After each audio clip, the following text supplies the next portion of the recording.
warahmatullahi wabarakatuh. Perkenalkan, nama Sultana SPD MPD, Kepala SMA Batik 1 Surakarta.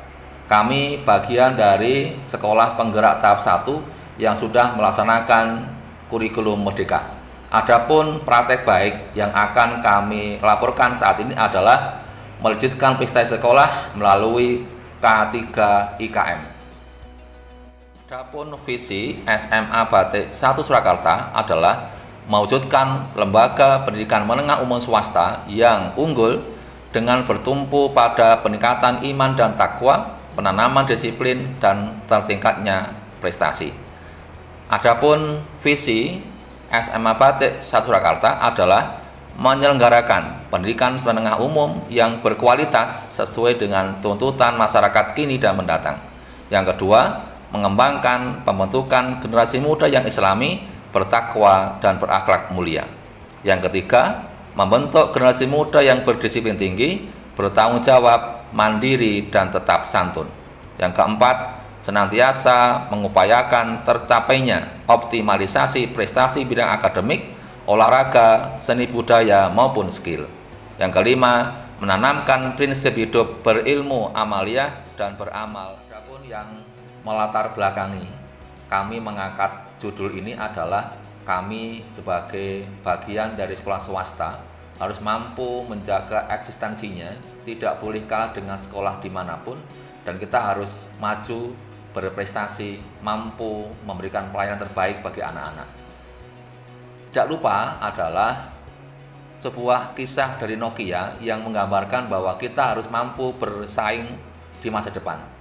Kita harus mampu belajar dan berubah, sehingga adapun kemudian di masa akan datang kita harus mampu untuk bersaing dengan sekolah dimanapun. Yang ketiga adalah kita mengetahui ada potensi-potensi terbaik bagi anak-anak maupun para guru, dan potensi harus menjadi tonggak utama kita untuk berprestasi di masa depan. Tidak perlu kita berkonsentrasi di kelemahan, tetapi berkonsentrasilah di potensi yang ada para siswa maupun para guru yang ada di sekolah kita, sehingga nantinya sekolah ini akan mampu bersaing untuk meraih masa depan lebih baik dari sebelumnya. Yang keempat adalah adanya perubahan kurikulum di masa pandemi ini yang menjadikan kita harus mampu untuk bersaing, mampu untuk berubah dengan adanya persaingan di masa depan. Perubahan kurikulum sesuatu yang pasti, karena kita berbeda siswa, berbeda kondisi, berbeda tantangan, maka sewajarnya kita berbeda juga, berubah juga kurikulumnya. Yang berikutnya adalah kami sampaikan, prestasi itu tidak harus dalam bentuk piala atau piagam, tetapi prestasi terbaik bagi sebuah sekolah bisa jadi dalam bentuk pelayanan prima bagi siswa dan orang tua. Sehingga apa yang menjadi tujuan utama sebuah sekolah, pelayanan terbaik, mendidik anak-anak, membuat pembelajaran terbaik bagi anak-anak, sehingga nantinya anak mampu untuk bersaing di masa yang akan datang. Yang berikutnya adalah bagaimana upaya kita sebagai warga sekolah untuk melanjutkan prestasi sekolahnya. Bagaimana kita menyelaraskan, mempunyai hubungan yang baik dengan stakeholder yang ada, sehingga kita mampu untuk mewujudkan visi sekolah. Dari judul ini adalah bagaimana setiap guru mampu memahami perubahan kurikulum yang ada dari kurikulum 13 menjadi kurikulum Merdeka. Kemudian bagaimana kita sebagai sebuah sekolah mampu mempersiapkan perangkat pembelajaran, bagaimana proses pembelajaran dengan paradigma baru, dan bagaimana asesmen penilaian yang terjadi, dan bagaimana proses pelaksanaan serta penilaian dari proyek kurikulum Merdeka ini. Yang berikutnya adalah bagaimana didukung dana. Sebagai sekolah swasta harus mampu menyiapkan dana untuk pengembangan sekolah, sarana prasarana maupun pengembangan SDM yang ada demi untuk mempersiapkan implementasi kurikulum Merdeka. Upaya yang bisa dilakukan sebagai sekolah untuk mempersiapkan IKM dalam rangka untuk melanjutkan prestasinya adalah dengan membentuk tim komite pembelajaran dengan berbagai tugasnya. Ada pembagian tugas untuk KOSP, ada untuk proyek, untuk asesmen, untuk pembelajaran paradigma baru. Yang berikutnya adalah bagaimana kita sebagai pimpinan untuk mampu memberikan sosialisasi dan aspirasi kepada warga sekolah termasuk stakeholder agar mampu bersatu dalam mewujudkan prestasi sekolah ini. Yang berikutnya juga adalah bagaimana upaya sekolah untuk mengoptimalisasi dan melakukan refleksi diri agar peran para warga sekolah bisa dioptimalkan.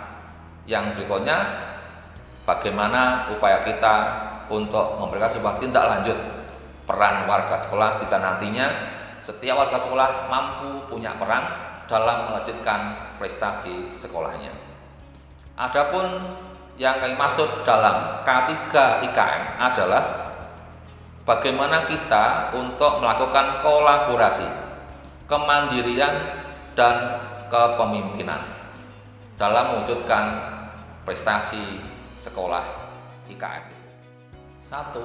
Kolaborasi, bagaimana upaya sekolah untuk melanjutkan prestasi itu melalui kolaborasi warga sekolah dan stakeholder.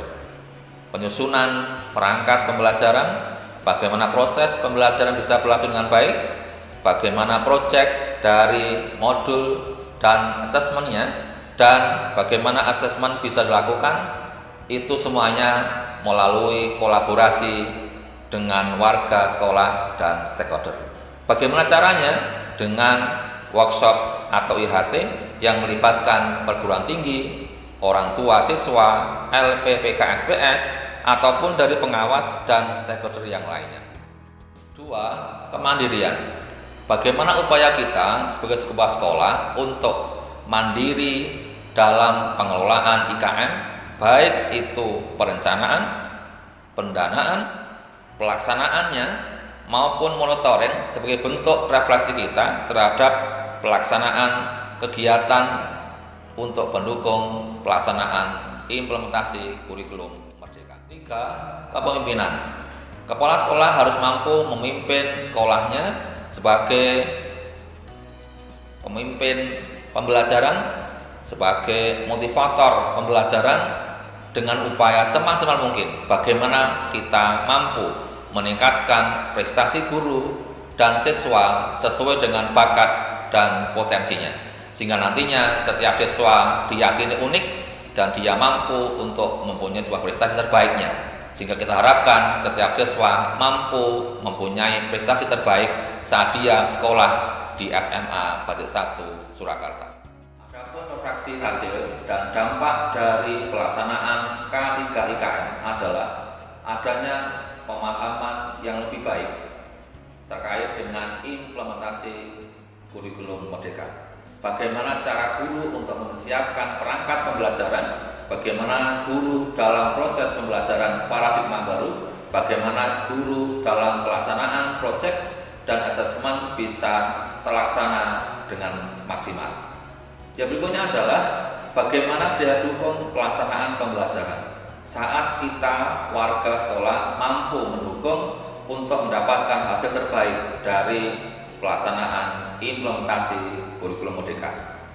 Siswa pun bersemangat dalam proses pembelajaran karena siswa difasilitasi sesuai dengan potensi dan kebutuhannya, sehingga nantinya anak mampu belajar sesuai dengan gaya belajarnya masing-masing. Termasuk dalam proses pelaksanaan proyek di mana para siswa antusias dalam melaksanakan kegiatan proyek ini. Adapun prestasi guru dan siswa menjadi sangat luar biasa. Banyak prestasi terbaik bagi kami sekolah SMA Batik Surakarta terkait dengan prestasi para siswa maupun para guru yang ada.